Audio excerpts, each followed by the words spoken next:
evening, ladies and gentlemen, and thanks for taking the rendezvous with us right here on Spectrum Television.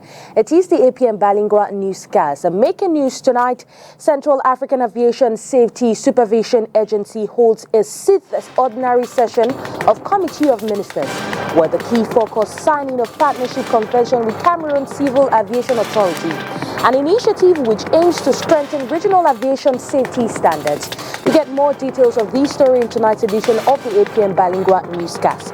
Well, the Minister of Economy, Al-Amin Usman May, has engaged with a delegation from the International Monetary Fund to discuss Cameroon's macroeconomic conditions and short-term economic outlook, focusing on strategies to enhance fiscal stability and promote sustainable growth. This story and many more will constitute tonight's edition of the APM Bilingual Newscast. Good evening once again, ladies and gentlemen, and thanks for joining us. Well, tonight, APM opens in the French language with you, Léla Renganzeu. Bonsoir. Bonsoir à vous, la donnée Tondessa. Mesdames, bonsoir. Monsieur, bonsoir. Et merci d'être avec nous. Il est 20h sur les antennes de Spectrum Télévision. C'est le journal. Les ministres de l'Agence de supervision de la sécurité aérienne en Afrique centrale sont réunis depuis ce vendredi dans la capitale économique du Cameroun. C'est dans le cadre de la 6e session ordinaire du comité des ministres de l'ASAC. Session couplée à la signature d'une convention de partenariat entre l'agence et l'autorité aéronautique du Cameroun. Compte rendu de l'ouverture des travaux avec vous, Makedali Djinouchom et Julie Pont. Les enjeux de la sécurité aérienne dans la sous-région Afrique centrale sont au cœur de la 6e session ordinaire du comité des ministres de l'Agence de supervision de la sécurité aérienne en Afrique centrale. Session qui se tient ce 4 octobre 2024 à Douala. La commission de la CEMAC, après 30 ans d'expérience au service de l'intégration sous-régionale en Afrique centrale, ambitionne le parachèvement du processus d'intégration économique de la sous-région à travers la mise en œuvre de du troisième axe prioritaire de son programme économique régional, relatif entre autres au développement des infrastructures de transport, dont le volet transport aérien a été confié à la SAS. Cet ambitieux programme vise à terme booster l'accroissement de la mobilité de masse dans notre sous-région et à rendre effective la libre circulation des personnes, des biens et de services nécessaires à la réalisation du marché commun. Les travaux de ce jour sont également marqués par la signature d'une convention de partenariat entre l'Agence de supervision de la sécurité aérienne en Afrique centrale et l'autorité aéronautique du Cameroun. Vous vous souvenez que le Premier ministre, chef du gouvernement, sous le haut patronat du chef de l'État, a inauguré l'année passée l'école de formation de la Cameroun Civil Aviation Authority. C'est donc une école qui a des infrastructures importantes, des infrastructures modernes et qui est agréée par l'Organisation de l'aviation civile internationale. Nous nous réjouissons donc de cette reconnaissance qui est déjà là, mais maintenant de l'ensemble des États de la CEMAC qui nous font confiance, qui font confiance au Cameroun pour toute leur formation technique. Nous allons donc travailler avec l'agence pour développer un certain nombre d'outils pédagogiques, de mallettes communautaires que nous allons dispenser à l'ensemble des techniciens de la sous-région. C'est un label en matière de sécurité aérienne qui est délivré par l'Organisation de l'aviation civile internationale.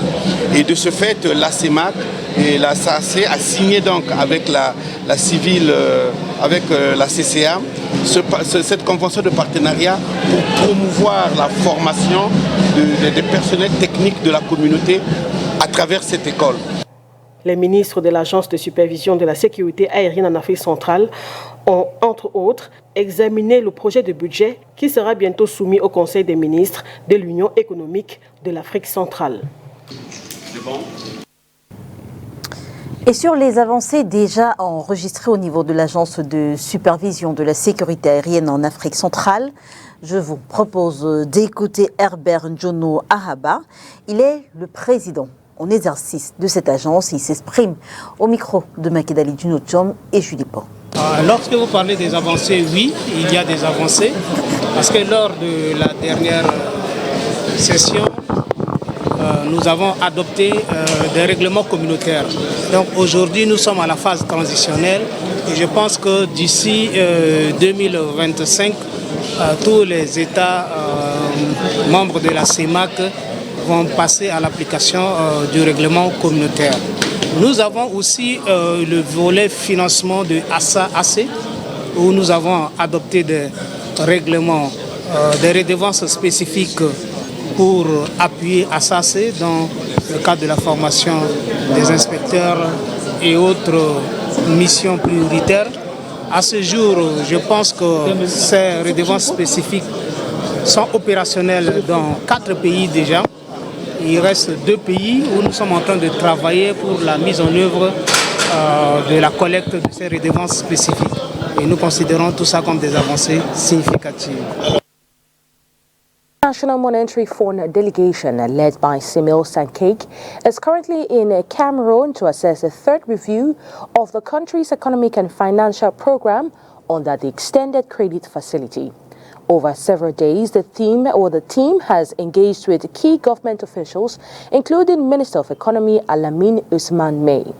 Discussions have centered on Cameroon's macroeconomic conditions and short-term economic outlook, focusing on strategies to enhance fiscal stability and promote sustainable growth. Let's get more from this excerpt. We are almost at the end of the program. We are 8-9 months away from the end of the program. This is a good time to evaluate whether the reforms defined in the program to arrive at the key objectives of the program, whether all the reforms have been implemented. I should highlight that the authorities have achieved a good amount of reforms. They have come a long way, but there are still some reforms which remain. And this review is important to make sure that before the end of the program, the reforms are implemented. The financial aspect of it, the disbursements are equal disbursements in each review. And if this review goes ahead, there will be similar disbursement to last time, both on the side of the regular program and also the program on the resilience and sustainability facility. Et la Journée mondiale des enseignants sera célébrée demain, 5 octobre 2024. Les enseignants participent aux festivités depuis le début de cette semaine. Pour ce qui est de l'école publique de Fandena 2, l'apothéose sera au Palais des Sports de Yaoundé. Ça, c'est vous qui le dites, Inès Pangan. 3 enseignantes d'école primaire ayant cumulé plus de 10 années d'expérience professionnelle qui disent leur fierté d'être au service de l'éducation des plus jeunes. Un métier noble qui leur donne de garder un lien avec leurs apprenants des années après les avoir eus sur les bancs. Beaucoup sont reconnaissants. Ils reviennent revoir leurs enseignants. Parce que moi, je parle de la maternelle, pour continuer au primaire. Donc j'ai tenu beaucoup à la maternelle qui reviennent me voir. Madame, je suis déjà, grâce à vous, non, c'est un noble métier. Une joie qu'elles expriment au cours des festivités marquant la Journée internationale des enseignants. Cette année porte sur la valorisation des voix des enseignants vers un nouveau contrat social vers l'éducation. Et depuis lundi, nous avons quelques activités ici au sein de l'établissement. Aujourd'hui même, nous avons terminé avec le sport. On a fait le sport entre enseignants et élèves. Demain, le 5 octobre 2024, nous allons nous rendre au Palais des Sports pour assister à notre fête. Il y aura les ministres et tout le monde. C'est notre jour. Nous allons assister à beaucoup d'activités là-bas. Une journée de célébration, de communion avec les collègues et aussi avec leur hiérarchie. J'exhorte les petites sœurs et frères à s'y rendre massivement puisque sans nous, sans les enseignants, la fête ne sera pas belle. Nous devons tous nous rendre là-bas massivement pour donner beaucoup de temps à notre fête et pour encourager aussi notre hiérarchie à aller de l'avant. Demain, 5 octobre 2024, sera célébrée la Journée mondiale des enseignants. Une occasion de mettre en lumière le rôle des enseignants dans la transformation de l'éducation et de souligner l'importance d'améliorer leurs conditions de travail. In health, October is considered the Breast Cancer Awareness Month, highlighting the importance of understanding its cause and preventive measures. Considered a significant public health issue in Cameroon, with approximately 4,170 new cases reported in 2020, what are the causes of breast cancer and how can it be prevented? Let's get more details in this report. Breast cancer is the most frequently diagnosed cancer and the leading cause of death from cancer in Cameroon.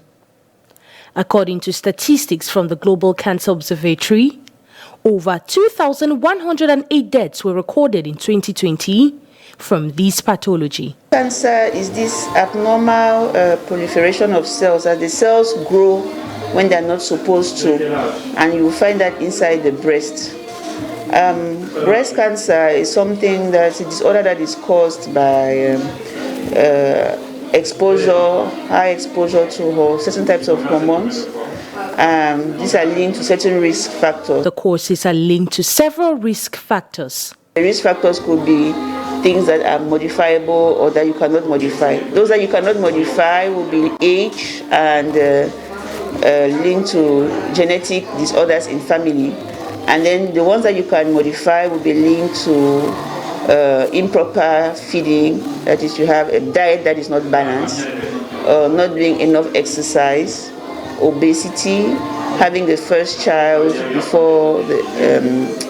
after the age of 30, for example, not breastfeeding your child. So some of the risk factors that you will find linked to breast cancer. Like many other diseases, these can sometimes be avoided by doing the following. To try to avoid tobacco, to try to avoid alcohol, then to do exercise. Exercise would be at least 30 minutes 3 times per week, 30 minutes per day, 3 times per week. It has to be brisk exercise. If you cannot do it in a hall or by walking, you can change your daily activities. For example, you can ask your cab or your vehicle to drop you a distance from your house, and then you can walk. Breast cancer is no death sentence, as doctors advise women to carry out early screening in order to help inhibit its spread. Breast cancer is not a death sentence. This is the reason why we are doing screening, because the cancers usually can be detected quite early for breast, and the earlier you detect the breast cancer, the higher the probability is of being able to treat the cancer. So we encourage women to come in for screening because we want to be able to identify possible patients where you don't have any signs of disease so that you can get it as early as possible. October is dubbed Pink Month, dedicated to creating awareness to breast cancer. Et depuis hier, 4 octobre 2024, la pluie dicte sa loi à Douala. Il pleut littéralement des cordes sur la capitale économique du Cameroun. Conséquence, plusieurs quartiers sont inondés, mais aussi plusieurs routes sont impraticables. Dans ce tableau noir, intéressons-nous à l'activité des mototaxis. Comment font-ils en cette saison de pluie? Une moto vide, 2 motos vides, 3 motos vides. En l'espace de 5 minutes, nous en avons compté ici au moins 30 roulant sans passagers. Ce n'est décidément pas la saison des bonnes affaires. La saison de pluie est compliquée, madame. Franchement compliquée parce que les gens préfèrent prendre parfois le taxi, mais comme on n'a pas aussi le taxi, on jongle avec. On jongle avec. Et par moment même, on préfère c'est les gens du quartier qui sont dans les sous-quartiers qui préfèrent prendre les motos pour sortir. Mais quand ils sont dehors sur le goudron comme ça, prennent plutôt les taxis. Bon, on jongle seulement avec. Et même les parasols abordés par bon nombre de mototaxis en cette saison de pluie n'aident pas beaucoup. Et dire que pour les conducteurs de moto, ils coûtent presque un bras. 12 000. C'est comme ça. Ça c'est 12 000 le plus moins cher. Ça varie, mais le plus moins cher c'est 12 000. Parce qu'il n'y a personne qui veut se mouiller. Que quand soit le parasol, il y a toujours les gouttes d'aide qui vont te toucher. Et comme si la pluie ne compliquait pas déjà assez les choses, Les conducteurs de moto ne voient pas d'un très bon œil l'envahissement du secteur par une catégorie de collègues qu'ils appellent couramment babana. Ceux-ci sont principalement caractérisés par les prix de leurs courses relativement bas et leur comportement, nous diront-ils. Nos collègues, qu'on les appelle les noirs, sont dehors beaucoup, portent les clients, ils n'arrivent même pas à destination. Ils prennent son argent, se bagarre avec les clients, qui fait qu'on confond tous les benzineurs. On se dit que c'est tous les benzineurs sont comme ça parfois. C'est quand tu regardes qu'un client voit que tu es un peu responsable, il dit bon, comme tu es responsable là on peut aller. Sinon, en domaine des clients, c'est devenu maintenant trop difficile. En domaine des clients. Pour attraper maintenant 2-3 clients maintenant, il faut bagarrer, donc il faut travailler dur. Sinon, tu vas rentrer le sac vide. Et à la maison, madame t'attend, les enfants t'attendent, on prend la ration. Et la ration, même tout ça là, c'est devenu dur. Tu rationnes, même on ne va pas au marché, on doit le panier vide, il n'y a plus rien dedans. Et qui dit pluie, dit état des routes. Si en saison sèche, certains se plaignent déjà de leur aspect pas très praticable, les plaintes croissent en cette saison de pluie. L'état de route ne nous permet pas, si on prend un peu d'argent au client, on va tout investir sur la moto. Oui, les embouteillages partout, vraiment on s'en sort pas. Il n'y a pas les routes à Douala. Tous les routes là sont gâtés. Nous on souffre énormément pour les problèmes des routes là. On se pose la question si en 42 ans de pouvoir, ceux qui disent qu'ils vont diriger là vont toujours continuer à ne pas construire les routes. Parce que c'est vraiment la merde. Il n'y a pas les routes au Cameroun. Bonjour, les va-et-vient chez les mécaniciens. Tous les jours on est au garage à cause de la route. Et on nous demande de faire les papiers. On fait les papiers là pour travailler où? Hein? S'il faut faire les papiers et puis les routes ne sont pas arrangées, mais ça ne vaut pas la peine. On nous vend un roulement, c'est 500. Les garnitures, c'est 1000 francs. Sans compter combien tu vas donner aux mécaniciens. En soirée, bon, là tu n'as rien. Il faut inscrire les enfants à l'école. Il faut dépanner la moto. Tout ça, c'est à cause de la route. On ne s'en sort pas. Fort heureusement, la pluie de ce jour accordera un répit de quelques heures. Mais ce n'est pas assez pour sortir de la journée avec le sourire. Eggs are now luxury items in local markets here in Cameroon's economic capital, leaving many families scrambling to afford this once common source of protein. While the prices from 80 or from 75 francs have skyrocketed to 80 right up to 100 francs in local markets. Christella Sexuele visited one of our local markets here in the economic capital and files in this report. The price of eggs has skyrocketed, transforming this once affordable staple into a luxury item that many families can no longer afford. Here in Bunaberi, in the economic capital city of Douala, a tray of eggs now costs between 2,300 francs and 2,700 francs CFA, up from 1,700 to 1,900 francs CFA just a few months ago.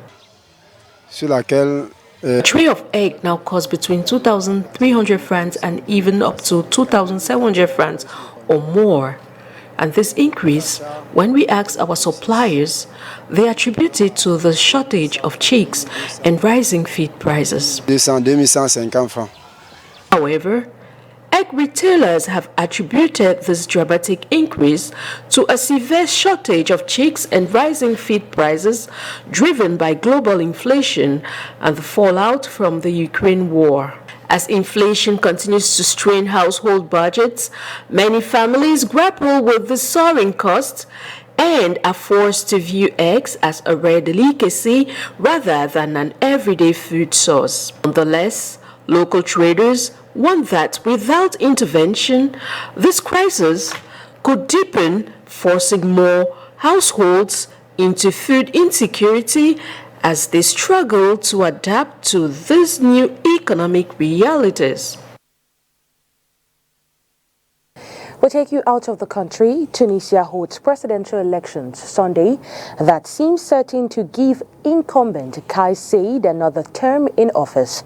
With his main rivals jailed, disqualified or otherwise sidelined, is this the end of Tunisia's fragile democracy? Well, the Voice of America with an answer. Tunisians voting for change 5 years ago faced plenty of choices. More than 24 candidates ran in the 2019 presidential race. Political newcomer Kais Saied won the runoff with 73% of the vote. He promised to root out corruption and give power back to the people. Things are very different this time around. Tunisia's election commission, whose members were appointed by Saied, approved just 3 candidates for Sunday's presidential vote. One was considered close to the president. Another is sentenced to 12 years in jail. The third is Kais Saied. Is popular still popular? It's not true saying that everybody wants to get rid of him. But in middle classes and high classes of La Salle, he's not popular at all. As president, Saied has rewritten the constitution, dissolved parliament, and ushered in new legislative bodies with limited powers. Voter participation was low on elections for each of Saied's changes. Just over 11% of Tunisians turned out for the legislative votes. These changes took place after Saied seized wide-reaching powers in 2021. Supporters praise Saied for cleaning up corruption and political gridlock. Some back his populist nationalist rhetoric and efforts to move beyond pro-Western alliances. Critics say the president is taking the country back to pre-revolution days of fear and authoritarian rule and failing to deliver on jobs and the economy. They point to dozens of political rivals, journalists, and rights activists who have been targeted or jailed in recent years. Kais Saied's popularity has dropped considerably. That's why he's doing everything to lock up the political process. Because if he guarantees even the minimum of free expression, he very likely risks losing. Most observers believe Saied will win a second term. His opponents promise to carry on their fight. People are going to contest his legitimacy. A peaceful political resistance will gain ground, and things won't last long for Kais Saied. Voter turnout on Sunday may determine how big a mandate or resistance Saied will have moving forward. Lisa Bryant, VOA News.